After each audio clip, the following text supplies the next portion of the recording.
과거의 모든 아픔을 잊게 하고 마치 완벽해 보이는 사랑을 선물하는 어떤 목소리가 있습니다. 하지만 바로 그 목소리가 당신도 모르는 사이 어둠 속에 꼭두각시로 만들어 버리기도 합니다.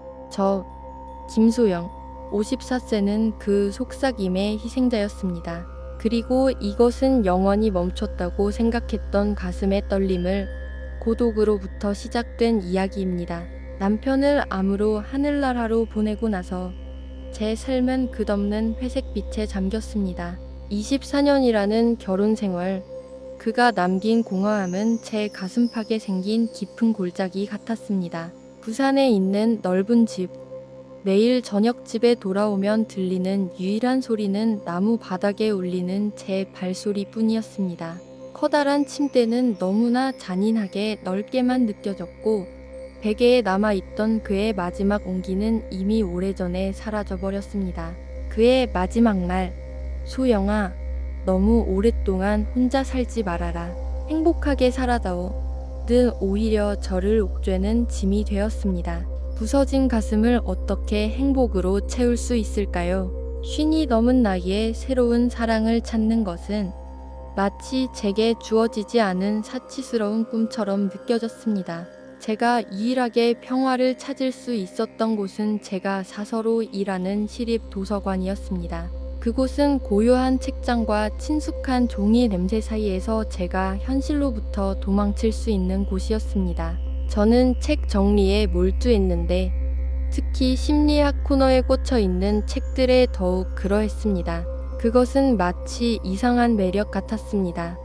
아마도 제 마음의 상처가 실제로 얼마나 아물었는지 아니면 그저 건강한 척 하고 있는 건지 알아내려는 노력의 일환이었을 겁니다. 그러던 어느 날 분명히 수수께끼 같은 미소를 지으며 저를 바라보았습니다. 그는 어느 늦은 오후 심리학 서가에서 모습을 드러냈습니다. 도서관 큰 창문을 통해 스며드는 부드러운 빛이 말끔한 정장을 비추며 진정한 신사다운 풍채를 만들어내고 있었습니다. 실례합니다. 고요함을 깨뜨리는 낮고 따뜻한 목소리가 울렸습니다. 최면 치료의 역사에 관한 책을 찾고 있는데요. 제가 돌아서자 금속태 안경 뒤에 숨겨진 밝고 예리한 눈빛이 제 시선을 사로잡았습니다. 그는 반백의 머리카락과 느긋한 태도를 지닌 학자 같은 인상을 풍겼습니다. 아, 네. 저는 조금 더듬거리며 대답했습니다. 따라오시면 됩니다. 그쪽 책들은 이쪽 선반에 있습니다. 그를 안내하는 동안 우리는 짧은 대화를 나눴습니다. 그의 목소리가 특별하다고 생각했던 기억이 납니다. 따뜻하고 선명하며 이상하게도 무게감이 있어 사람이 귀를 기울이게 만드는 그런 목소리였죠. 사장님 목소리가 참 낮고 편안하시네요. 그가 갑자기 입가에 살짝 미소를 띠며 말했습니다. 도서관의 분위기랑 잘 어울리세요. 사서에게 딱 맞는 목소리입니다. 칭찬받는다는 느낌을 오랫동안 잊고 살았던 제 가슴이 살짝 뛰었습니다. 사소한 칭찬이었지만 너무 오랫동안 남성의 관심을 받지 못한 여자에게 그것은 마르고 황폐했던 영혼에 불어온 시원한 바람과 같았습니다. 감사합니다.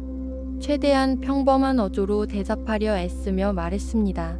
그가 떠날 때 저는 슬쩍 그의 고든 등을 바라보았습니다. 그러다 그는 다시 돌아서며 명함을 건네는 것이 보였고 제 심장은 멈춘 듯 했습니다. 저는 이태준이라고 합니다. 진지한 어조로 그가 말했습니다. 부산대학교 심리학과 교수인데 전공이 최면치료입니다. 연구하러 자주 여기에 들르게 되는데요. 괜찮으시다면 언제 한번 커피 한 잔이라도 대접해도 될까요? 도와주신 것에 대한 사례로서요. 대학 교수, 지식인, 3년 동안 얼어붙어 있던 제 가슴이 오랜만에 살짝 덜렸습니다. 고독, 채우고 싶은 갈망. 그런 남자에게 주목받는다는 희귀한 자존심이 제가 고개를 끄덕이게 만들었습니다. 때로는 가장 위험한 덫이 가장 화려한 껍질을 뒤집어 쓰고 있다는 사실을 잊은 채로요. 저는 그 순간 한 심리학 박사가 만들어낸 분홍빛 미로로 들어서는 첫걸음을 내디딘 것임을 전혀 깨닫지 못했습니다. 사람들은 그것을 황의 사랑이라고 부릅니다. 하지만 저에게 그것은 한편의 화려한 사기극이었습니다. 최명 교수가 당신에게 꿈을 선사하기로 결심하면 당신은 그 꿈에서 깨어나고 싶지 않을 테니까요. 그리고 이태준 교수는 제게 아름다운 꿈을 선물했습니다. 마치 거미줄처럼 가냘프지만 놀랍도록 즐기게 엮여진 꿈을요. 그 첫 만남 이후 이태준 교수는 도서관의 단골 독자가 되었습니다. 거의 매일 그가 찾아왔고 매번 저와 몇 분씩 이야기를 나누었죠. 처음에는 그저 예의적인 인사가 전부였지만 점점 우리의 대화는 깊어져 갔습니다. 그는 질문을 던지는 데 있어 기이한 재능을 가진 사람이었습니다.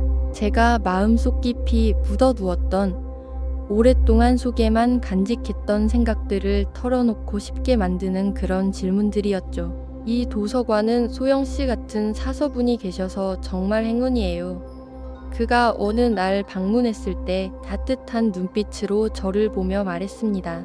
당신은 놀라운 평화로움을 가져오는 분이에요. 마치 인생이라는 폭풍 한가운데 있는 고요한 호수처럼 말이죠. 그 말에 제 가슴은 살짝 요동쳤습니다. 오랜만에 제가 가치 있는 존재로 한 과부가 아니라 독특한 품성을 가진 여성으로 보인다는 느낌을 받았습니다. 그 둘째 주 주말, 그는 센텀시티의 조용한 작은 카페로 저를 초대했습니다. 햇살 가득한 오후였고 우리의 대화는 자연스럽게 흘러갔습니다. 그는 자신의 일에 대해 매혹적인 열정을 가지고 이야기했습니다. 많은 사람들이 최면을 두려워합니다. 소영 씨, 이태준 교수는 환한 미소를 지으며 말했습니다. 영화에서 나오는 것처럼 통제력을 잃는 장면을 떠올리니까요. 하지만 사실 최면은 놀라운 치유 도구입니다. 마음이 내면으로부터 평화를 찾도록 돕는 예술이죠. 저는 완전히 매료된 채 그의 말에 귀를 기울였습니다. 그의 목소리는 마치 강물처럼 부드럽고도 강력하게 흘렀습니다. 사실 최면은 우리가 생각하는 것보다 일상에서 더 흔하게 나타납니다. 그는 여전히 저를 응시하며 계속했습니다. 당신이 음악에 깊이 빠져들 때, 혹은 시간 가는 줄 모르고 책을 읽을 때, 그것도 일종의 가벼운 최면 상태예요. 제가 느끼기엔 당신이 저와 대화할 때도 시간이 꽤 빨리 흘러가지 않나요? 저는 깜짝 놀랐습니다. 사실이었습니다. 그와 대화할 때마다 저는 시간이 무의식적으로 흘러간다는 느낌을 받았습니다. 저는 고개를 끄덕이며 인정했습니다. 그는 다정한 미소를 지었습니다.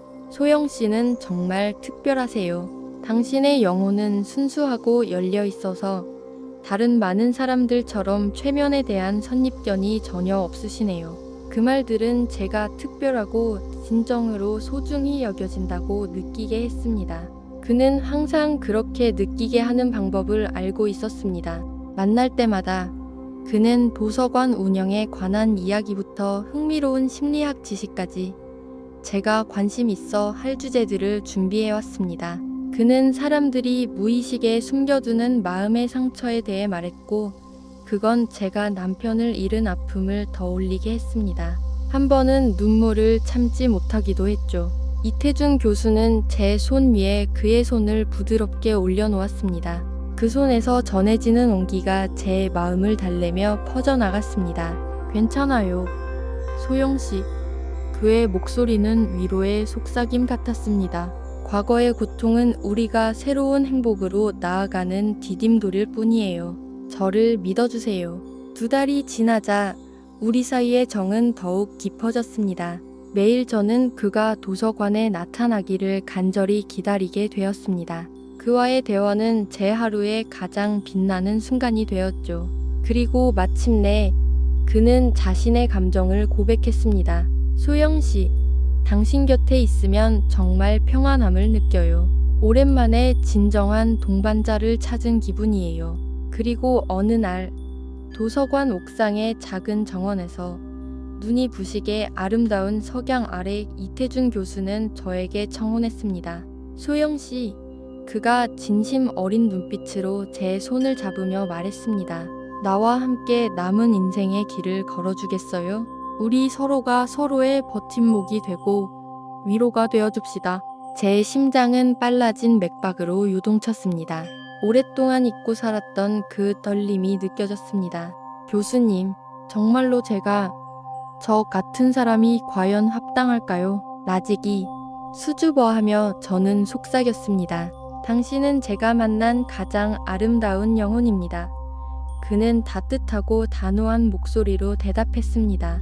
제 남은 인생, 당신을 소중히 여기겠습니다. 그 진실된 눈빛, 그 따뜻한 목소리는 결국 제가 고개를 끄덕이게 만들었습니다. 행복감이 밀려와 오랜 외로움으로 가득 차 있던 마음의 모든 구석을 채웠습니다. 마침내 제 인생에도 봄이 찾아온 것만 같았습니다. 하지만 저는 몰랐습니다. 그것이 화려한 우리 속에 만들어진 가짜 봄이었다는 것을. 저는 고개를 끄덕였고 눈물이 얼굴을 타고 흘러내렸습니다. 네, 좋아요. 저는 행복을 잡은 줄 알았습니다. 어찌컨대 제 손으로 제 자유의지에 대한 사형 선고서에 서명하고 있었던 것입니다. 첫날 밤, 남성의 체온은 마치 다시 태어난 것 같은 기분이 들게 했습니다. 하지만 바로 그 다음 날 밤, 새 신랑의 눈에 반짝이던 이상한 빛이 몰래 제게 경고를 보내고 있었습니다. 무언가 잘못되고 있다고요. 우리는 센텀시티에 있는 47평형 고급 아파트로 자리를 옮겼습니다. 이제 여기가 우리 집이야. 이태준 교수. 이제는 제 남편이 된 그가 새 집으로 저를 데려가며 달콤한 어조로 말했습니다. 모든 것이 완벽해 보였습니다. 고급스러운 인테리어, 아름다운 바다 뷰, 그리고 그가 연구를 위한 신성한 공간이라고 부르는 독립된 작업실까지요. 여기는 들어올 필요 없어. 그는 희미한 미소를 지으며 말했습니다. 다만 연구 자료들이 어지럽게 널브러져 있을 뿐이야. 첫날 밤, 모든 것이 꿈처럼 펼쳐졌습니다. 3년 만에 처음으로 다시 느껴보는 남성의 체온이었습니다. 그의 손이 제 목을 살짝 스친 후 천천히 어깨 너머로 내려왔습니다. 내가 얼마나 아름다운지 보여줄게. 그가 제 귀에 속삭였습니다. 그의 손길 아래에서 단추들이 하나둘 풀렸습니다. 포옹과 사랑을 받는 이 느낌은 숨이 턱턱 막힐 정도였습니다. 저는 온몸을 내맡겼고 그 느낌 속으로 빠져들었습니다. 나를 믿어. 그의 목소리는 기도처럼 들렸습니다. 모든 걱정을 잊어버려. 그리고 이상하게도 그 순간 저는 정말로 모든 것을 잊었습니다. 남편을 잃은 아픔, 외로움, 나이에 대한 수치심까지도요. 그와 하나가 되는 그 순간은 현기증이 날 정도로 달콤했습니다. 하지만 바로 그 다음 날 밤, 모든 것이 달라지기 시작했습니다. 소영아, 오늘 하루 어땠어? 우리가 거실 소파에 앉았을 때 그가 물었습니다. 차근차근 얘기해 보렴. 저는 약간 이상하다고 느꼈지만 그것이 새신랑의 애정 표현이라고 생각하며 모든 것을 털어놓았습니다. 눈을 감고 숨을 깊게 들이마셔 그는 안정시키는 어조로 말했습니다. 좋아, 아주 잘하고 있어. 그의 목소리는 점점 제 마음속 깊이 스며들었습니다. 이상하게도 피곤한 하루를 보낸 후였지만 모든 긴장이 사라지는 것만 같았습니다. 오늘 도서관에서 있었던 일을 하나씩 기억해 보세요. 그 목소리가 제 귀에 들려왔습니다. 그리고 왜인지 모르게 저는 그의 말 한마디 한마디에 완전히 휩쓸리고 말았습니다. 다음 날 아침 일어나서 어젯밤에 대한 기억은 흐릿했습니다. 어젯밤, 우리가 뭘 했지? 제가 중얼거렸습니다. 너무 깊이 잠들었던 거야. 제 남편이 부드러운 미소를 지으며 대답했습니다. 완전히 안정을 찾았다는 증거지. 그런 대화는 매일 밤 이어졌습니다. 처음에는 그것이 단순한 명상이나 스트레스 해소법이라고 생각했지만 점점 각 세션의 시간은 길어졌습니다. 오늘은 조금 더 깊이 들어가 보자. 어느 날 밤 그가 말했습니다. 내 목소리에 집중해. 셋, 둘, 하나. 한 달이 지나자 이상한 변화들이 나타나기 시작했습니다. 소영아, 요즘 잠을 되게 깊게 자네. 제 남편이 언급했습니다. 맞는 말이었습니다. 매일 아침 일어나면 저는 꿈꾼 내용조차 기억나지 않았습니다. 마치 제 의식이 완전히 사라졌다가 다시 돌아오는 것만 같았습니다. 도서관에서도 일이 잘못되기 시작했습니다. 김소영 씨, 오늘 책 분류하시는데 실수가 좀 많으시네요. 한 동료가 지적했습니다. 아, 그래요? 죄송합니다. 머릿속이 텅 빈 채로 대답했습니다. 요즘 좀 정신이 없어서요. 꼼꼼하기로 소문났던 저는 계속해서 실수를 반복했습니다. 동료들은 걱정하기 시작했습니다. 소영 씨, 요즘 좀 달라지셨네요. 가장 친한 동료인 미선 씨가 걱정 가득한 얼굴로 말했습니다. 너무 순종적이시고 이상하세요. 제가 이 일을 남편에게 말했을 때 그는 부드럽게 말했습니다. 동료들의 말에 신경 쓰지 마. 그들은 내 진정한 행복을 이해하지 못하는 사람들이야. 그의 말을 듣고 저는 그것이 매우 합리적인 말처럼 느껴졌습니다. 제 남편이 저를 진정으로 이해하는 유일한 사람이었습니다. 친구들을 만나는 것은 너에게 스트레스만 줄 뿐이야. 그는 계속했습니다. 내 곁에 있을 때가 가장 평안한 때지. 그리고 이상하게도 저는 그것이 사실이라고 느꼈습니다. 친구들을 만날 때마다 설명할 수 없는 피로감을 느꼈습니다. 하지만 저는 스스로에게 물었습니다. 언제부턴 애가 이런 생각을 하게 된 걸까? 예전에는 친구들을 만나는 것을 무척 좋아했었는데, 그러던 어느 날 서울에서 제 조카딸 수민이가 찾아왔습니다. 이모가 완전 달라졌어요. 서울에서 간호사로 일하는 수민이는 즉시 이상함을 감지했습니다. 왜 이모가 이렇게 순해 보여요? 예전의 이모랑은 전혀 다르신데요. 바로 그때 제 남편이 거실로 걸어 들어왔습니다. 수민 씨, 오랜만이네요. 그가 미소를 지으며 말했습니다. 당신 이모님은 요즘 매우 행복하게 지내세요. 네, 하지만 왠지 모르게 수민이가 답했지만 갑자기 말을 멈췄습니다.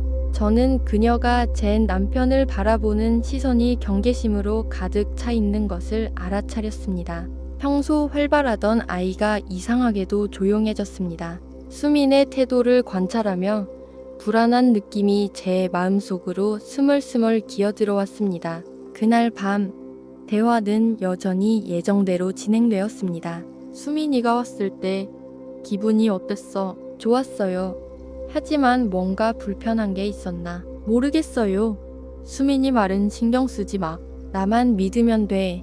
가끔은 가족조차도 내 행복을 이해하지 못할 때도 있으니까. 그 말을 듣고 저는 정말로 안심이 되었습니다. 그러나 며칠 후 수민이가 다시 찾아왔습니다. 이모 정말 괜찮으신 거예요? 너무 걱정돼서. 괜찮다니까. 수민아, 왜 자꾸 이모, 제 말 좀 들어보세요. 이모가 하는 말이 평소 이모답지가 않아요. 마치 누가 가르쳐준 말처럼 들려요. 바로 그때 한 가지 생각이 제 머릿속을 스쳤습니다. 그렇습니다. 언제부터 저는 그런 말을 하기 시작했을까요? 그리고 작은 아버지가 이모를 보는 눈빛도 너무 이상해요. 눈빛. 네, 아내를 바라보는 남편의 눈빛 같지가 않아요. 더 더럽게 말하면 의사가 환자를 관찰하는 것 같아요. 수민의 말에 온몸에 소름이 끼쳤습니다. 바로 그 자리에서 저는 남편이 늘 저를 바라보던 그 눈빛을 떠올렸습니다. 그게 정말 사랑의 눈빛이었을까요? 이모, 혹시 매일 밤 특별한 일이 있나요? 대화나 치료 같은 거요. 왜 그걸 아는데? 이모 목소리가 완전히 변했어요. 그리고 이모 눈빛도 마치 최면에 걸린 사람 같아요. 최면이라는 단어를 듣자 제 머릿속이 갑자기 맑아지는 것 같았습니다. 맞아. 남편이 매일 밤 하는 행동은 바로 최면이었어. 이모, 아마도 내가 이모, 너무 위험해요. 여기서 당장 나가야 해요. 하지만 바로 그때 현관문이 열리는 소리가 났습니다. 남편이 예정보다 일찍 돌아온 것입니다. 수민 씨, 또 왔나요? 그의 목소리는 으스스할 정도로 차가웠습니다. 꽤 자주 찾아오시네요. 네, 이모가 보고 싶어서요. 하지만 너무 자주 오시면 이모님이 피곤해 하실 거야. 요즘 그쪽 건강이 좋지 않아서. 그 말을 듣고 수민이는 제 손을 꽉 움켜잡았습니다. 그 손길에서 말로 다 할 수 없는 절박함이 느껴졌습니다. 이모, 전 이만 갈게요. 다시 연락드릴게요. 수민이가 떠난 후 남편은 저를 유심히 바라보았습니다. 수민이가 이상한 말은 하지 않았어. 아니요. 그냥 안부만 물었어요. 나에 대한 말은 하지 않았어. 왜 그렇게 묻세요? 갑자기 공포감이 밀려왔습니다. 수민이가 제게 속삭였던 말이 생각났습니다. 이 세상에는 한번 알게 되면 차라리 어리석었던 그때로 돌아가고 싶어지는 진실들이 있습니다. 남편의 작업실 문은 천국과 지옥의 경계였습니다. 그리고 저는 운명적인 어느 날 그 문을 넘어서고 말았습니다. 어느 아침 남편은 서울에서 열리는 학술 세미나에 참석한다면 늦은 밤에 돌아올 것이라고 알렸습니다. 집에 조심히 있어. 그는 제 이마에 입 맞추며 말했습니다. 여느 때처럼 그 말은 다정하게 들렸습니다. 작업실에는 들어가지 마, 알겠지? 연구 자료가 어지럽게 널려 있어서 내가 불편할까봐. 하지만 이번만큼은 그 말이 감동이 아니라 강렬한 호기심을 불러일으켰습니다. 그날 하루 넓은 아파트에 혼자 있으니 제 마음이 이상해졌습니다. 그의 존재가 없고 근악고 따뜻한 목소리가 없으니 제 정신이 점차 맑아지는 것 같았습니다. 저는 거울 앞에 서서 깜짝 놀랐습니다. 거울 속 얼굴은 헬쑥하고 생기 없었으며 눈빛은 흐릿했습니다. 나는 언제부터 이렇게 된 거지? 저는 스스로에게 물었습니다. 이상한 충동이 제 안에서 꿈틀거렸습니다. 한 번도 들어가 본 적 없는 그 작업실 문이 갑자기 보이지 않는 자석이 되어 제 의지를 빨아들이는 것 같았습니다. 그것은 몇 달 만에 처음으로 제 스스로의 의지로 행동할 수 있다고 느낀 순간이었습니다. 저는 다가갔고 떨리는 손으로 문을 열었습니다. 안으로 들어서자 저는 숨이 막혔습니다.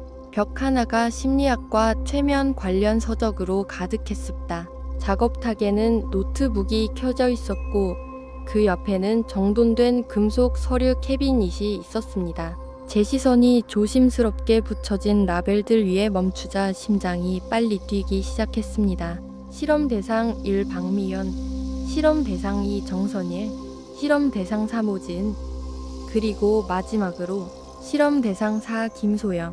첫 번째 파일을 열 때 제 손은 떨리고 있었습니다. 박미현, 실험 기간 1998년부터 2003년까지, 초기 저항 강함, 3개월 후 초기 성공, 6개월 후 안전 통제 상태 도달, 실험 종료, 자살 지시 성공 실행. 저는 숨이 턱턱 막혀 죽을 지경이었습니다. 실험 종료, 자살 지시 성공 실행. 저는 서둘러 두 번째와 세 번째 파일을 열었습니다. 모두 끔찍한 최종 지시와 함께 실험 종료를 아는 문구로 끝나 있었습니다. 그리고 마침내 저는 제 자신의 파일을 집어들었습니다. 김소영, 실험 시작 2024년 3월, 초기 반응 양호, 사서 직업 특성상 순종적 성향, 2개월 후 기본 최면 상태 도달, 3개월 후 심층 암시 단계 진입, 목표 6개월 내에 완전 통제 상태 달성, 예상 실험 종료 2025년 3월. 제 심장은 산산조각이 났습니다. 모든 것이 거짓이었습니다. 모든 사랑, 관심, 청혼 모두 정교하게 각본에 따라 연출된 것이었습니다. 하지만 그것으로 끝이 아니었습니다. 노트북에는 더욱 끔찍한 증거들이 담겨 있었습니다. 저는 그것을 켜고 가득 찬 비디오 폴더를 발견했습니다. 각 비디오는 구체적인 날짜와 함께 기록되어 있었습니다. 저는 하나의 파일을 클릭했습니다. 그것은 두 번째 대상이라는 여자의 모습이었습니다. 빛바랜 눈으로 남편의 목소리를 따라 되뇌고 있었습니다. 제 인생은 무의미합니다. 저는 절망에 빠져 있습니다. 죽음이 유일한 해방입니다. 저는 거의 토할 뻔했습니다. 그리고 마침내 제 자신의 비디오들을 찾았습니다. 비디오 속에서 저는 빈눈으로 무표정하게 기계처럼 그의 질문에 하나씩 대답하고 있었습니다. 소영아, 너는 나만 믿어. 네, 오빠만 믿어요. 친구들은 해로운 사람들이야. 네, 친구들은 해로운 사람들이에요. 도서관 일 그만두고 싶지. 네, 도서관 일 그만두고 싶어요. 저는 제 자신을 알아볼 수 없었습니다. 저는 곡두각시나 영혼 없는 존재 같았습니다. 제가 사랑이라고 행복이라고 생각했던 것은 사실 체계적인 조정이었습니다. 저는 더 찾아보았고 상세한 실험 일지를 발견했습니다. 4월 15일 기억 조작 성공. 대상은 어젯밤 최면 내용을 완전히 망각. 5월 3일 사회적 고립 성공. 대상은 친구들과의 연락을 끊음. 6월 20일 직업의식 약화 시작. 도서관 작업에 대한 부정적 인식 성공적으로 주입. 7월 10일 조카 수민 방문. 추가 최면 조치로 처리. 제 인생, 제 감정, 제 결정들 모두가 한 실험 일지의 줄글에 불과했습니다. 모든 것이 계획되고 세심하게 실행되었습니다. 제가 흠숭하던 사랑은 잔혹한 실험이었을 뿐입니다. 손가락이 떨리는 가운데 저는 휴대전화를 꺼내 모든 것을 사진으로 찍었습니다. 모든 파일 페이지, 일기의 모든 문장, 모든 비디오를요. 저는 바로 수민에게 문자를 보냈습니다. 수민아, 이모 위험해. 구해줘. 바로 그때 현관문 자물쇠의 열쇠가 돌아가는 소리가 났습니다. 남편이 예정보다 일찍 돌아온 것입니다. 저는 서둘러 모든 것을 제자리대로 정리하고 밖으로 나왔지만 가슴은 터져 나올 듯 뛰고 있었습니다. 소영아, 뭐하니? 그의 목소리가 현관 쪽에서 들려왔습니다. 좀 치우고 있었어. 저는 필사적으로 침착함을 유지하려 했습니다.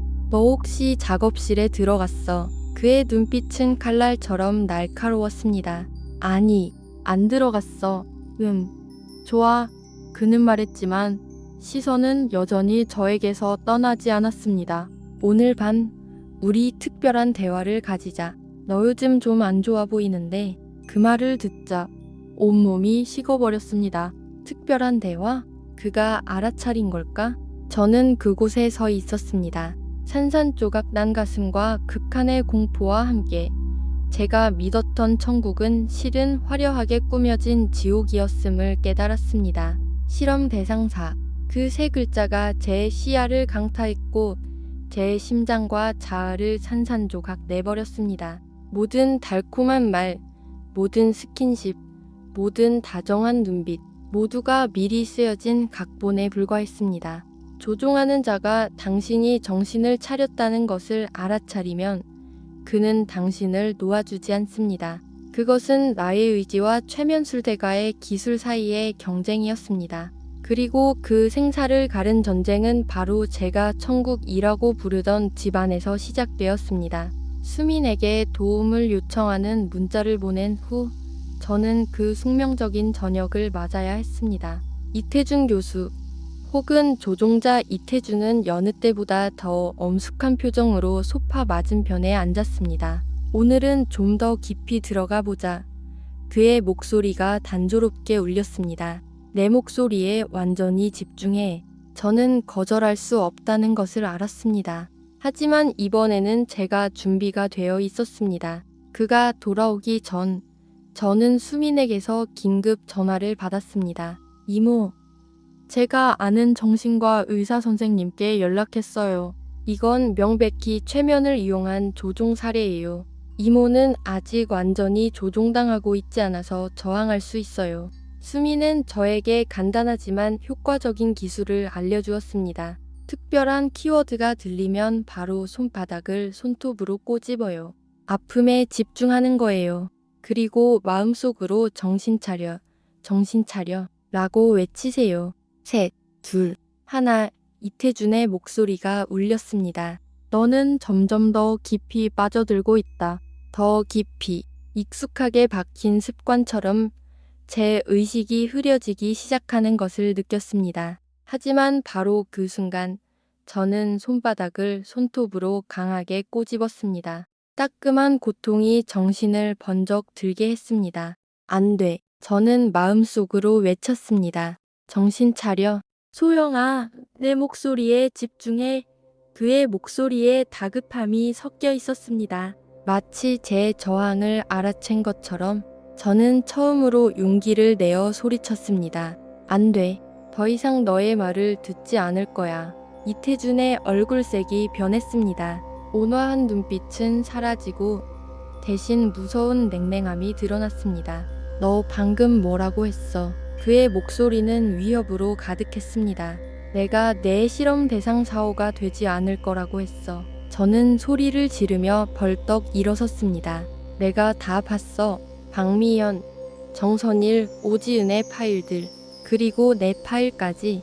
그 순간 신사의 가면은 완전히 벗겨졌습니다. 이태준은 병든 자의 모습으로 드러났습니다. 내가 더 누구라고 생각해? 그가 으르렁댔습니다. 네가 나를 이길 수 있을 것 같아. 넌 그저 내 손 안의 꼭두각시에 불과해. 끝났어. 저는 목소리는 떨렸지만 단호하게 말했습니다.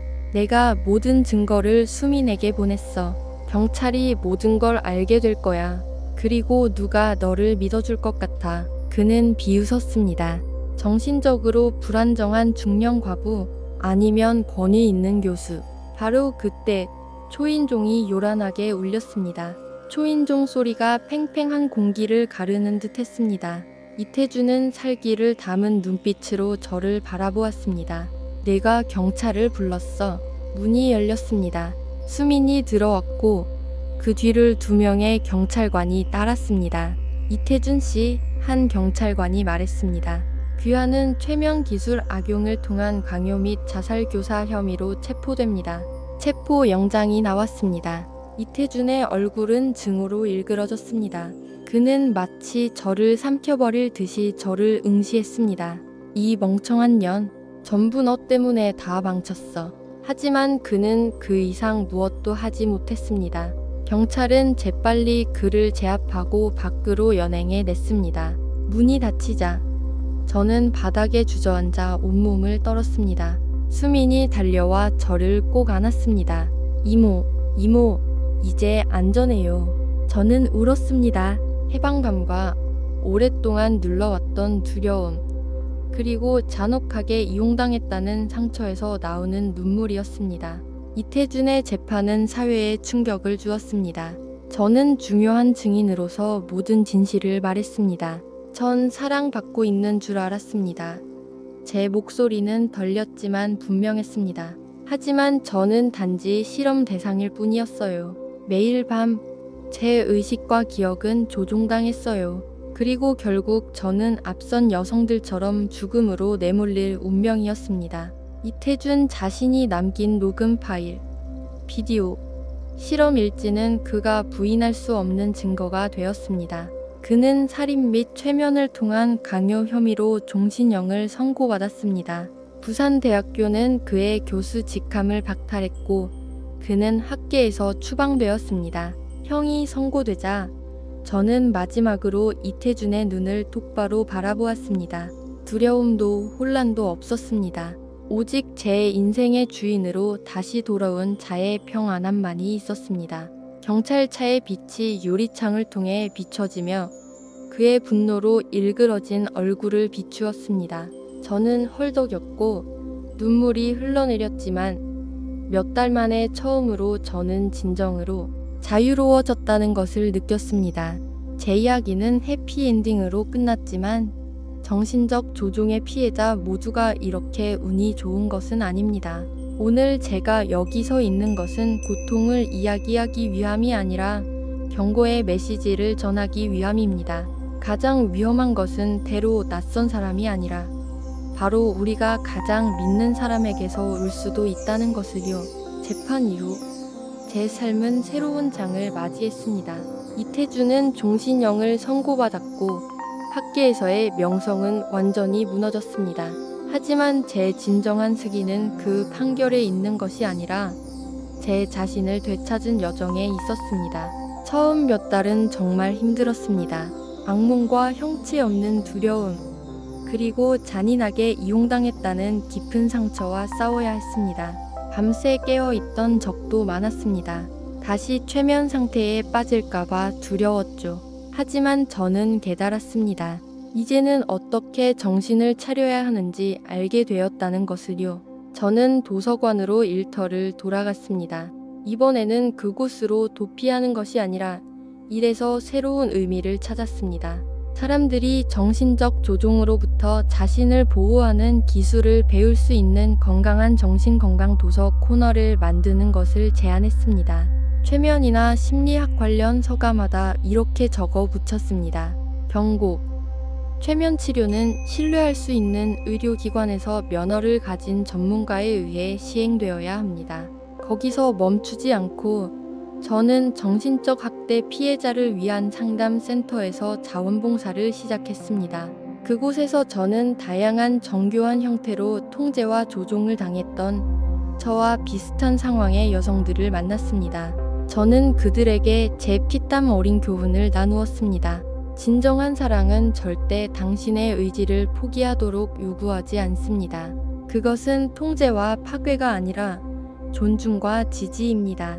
저와 수민의 관계는 더욱 깊어졌습니다. 그녀는 제 목숨을 구한 구원자이자 이제는 믿을 수 있는 동반자가 되었습니다. 이모, 정말 용감하세요. 수민이 어느 날 만났을 때 말했습니다. 이모 덕분에 다른 많은 사람들도 구할 수 있을 거예요. 1년이 지났습니다. 저는 서서히 회복되었습니다. 친구 관계도 회복되었고 도서관 일도 예전보다 더 의미 있게 자리 잡았습니다. 저는 이제 악몽과 함께 사는 법을 배웠습니다. 이제는 제 의지로 깨어날 수 있다는 것을 알기 때문입니다. 사랑에 관해서는 아직 준비가 되지 않았습니다. 하지만 이번에는 제가 정확히 무엇을 찾아야 하는지 알고 있습니다. 진정한 사랑은 상대방을 변화시키려 하지 않고 있는 그대로를 받아들이며 함께 성장하고 성숙해가는 것입니다.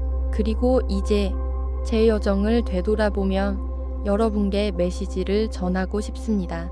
만약 여러분의 가족이나 지인이 갑자기 성격이 변했다면 낯설어지고 친구나 가족과의 연결을 끊으며 특정 사람에게 지나치게 의존하게 된다면 그냥 지나치지 마세요. 용기를 내어 물어보고 관심을 표현해주세요. 때로는 여러분의 작은 관심이 그들을 심연에서 구할 수 있는 생명줄이 될 수 있습니다.